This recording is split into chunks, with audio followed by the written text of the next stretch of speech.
Hello, good morning everybody. Today I am going to teach you last lesson of Flamingo, that is Going Places. A.R. Barton इनके author हैं, इनके द्वारा लिखा गया ये story है. गोइंग प्लेसेस में एक्चुअली दो कैरेक्टर के बारे में वर्णन किया गया है. इन दो फेमस कैरेक्टर हैं ये हैं सोफ़ी और जैंसी.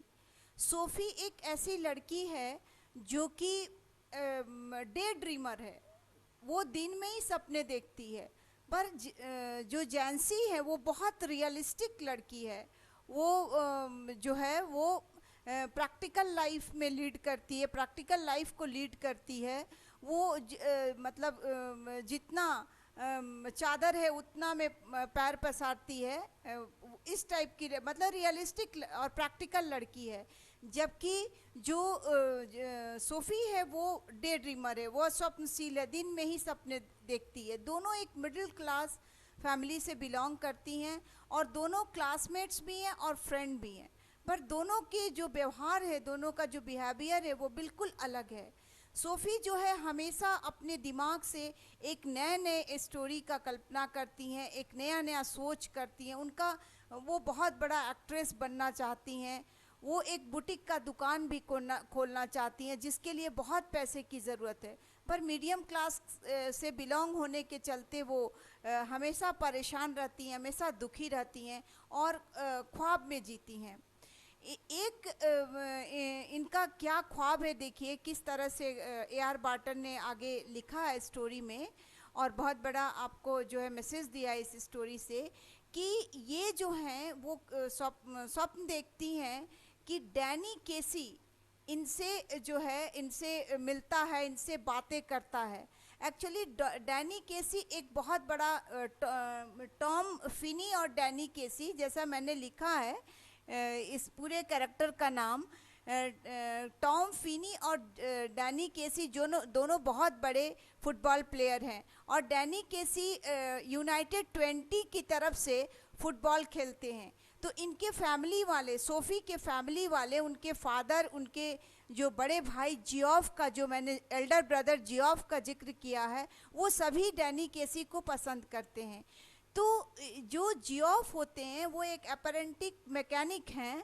वो उन्होंने पढ़ाई छोड़ दी है और वो जो है एक बहुत बड़ा राजदार हैं सोफ़ी का. मतलब सोफ़ी कोई भी सपना देखती हैं तो वो अपने बड़े भाई को शेयर करती हैं. ये बहुत चुप रहते हैं, बहुत बोलते नहीं हैं, पर बड़ा मज़ा लेकर के उनके सपने में अपना हामी भरते हैं. इसलिए सोफ़ी जो है अपने सपने के बारे में अपने बड़े भाई को बताती हैं. एक बार वो क्या बताती हैं, एक बार वो बताती हैं कि मैं एक बार शॉपिंग कर रही थी तो मुझसे डैनी केसी मिले.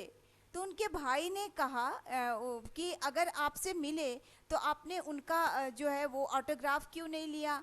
तो वो बोली कि एक्चुअली हम लोग दोनों के पास पेपर पेन नहीं थे, इसलिए ना उन्होंने ऑटोग्राफ दिया ना मैंने लिया. तब वो बोले कि कैसे थे दिखने में. तो वो बोली कि बहुत ज़्यादा लंबे नहीं थे जैसा मैं सोचती थी, उनकी आंखें हरी थीं, स्मार्ट थे.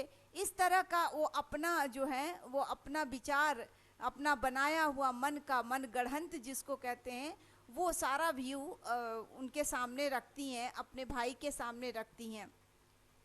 फिर एक दिन ऐसा आ जाता है कि ये जो प्लेयर हैं डैनी केसी, वो आ जाते हैं उनके शहर में ही फुटबॉल खेलने के लिए. ये एक इरिस बॉय हैं. तो जब ये फुटबॉल खेलने आते हैं तो इनके पिताजी, इनके भाई और ये खुद भी, सोफ़ी खुद भी जाती हैं वो देखने के लिए. और ये अपने हीरो को एकदम सामने देख करके बहुत खुश होती हैं. और इनके पिताजी तो बहुत ही खुश होते हैं. और ये इस मैच को यूनाइटेड 20 से ये मैच खेलते हैं.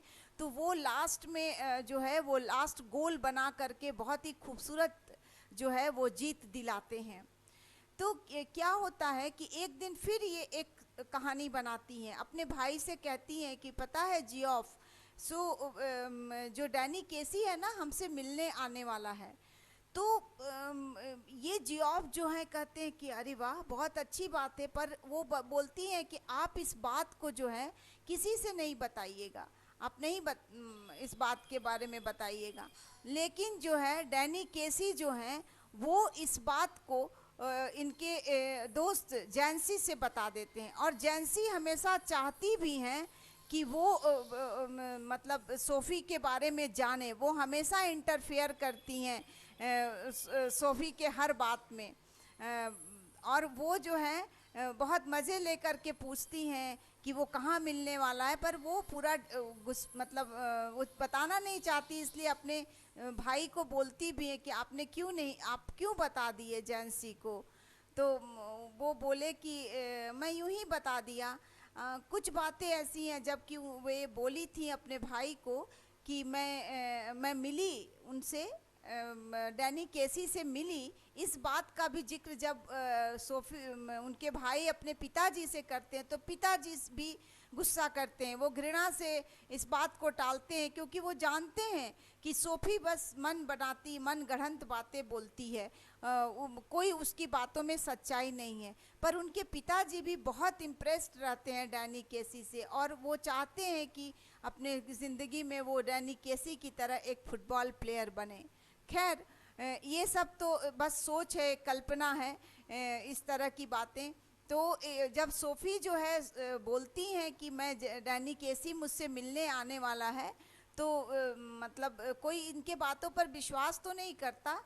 पर खैर, वो दिन भी, जिस दिन को वो बताती हैं वो दिन भी आ जाता है, और ये सुबह से निकल जाती हैं। ये एक कनाल के रास्ते एक सुनसान जगह पर जाती हैं, और वहाँ पर एक पेड़ के नीचे लकड़ी का जो है डेस्क टाइप का, बेंच टाइप से बना हुआ है।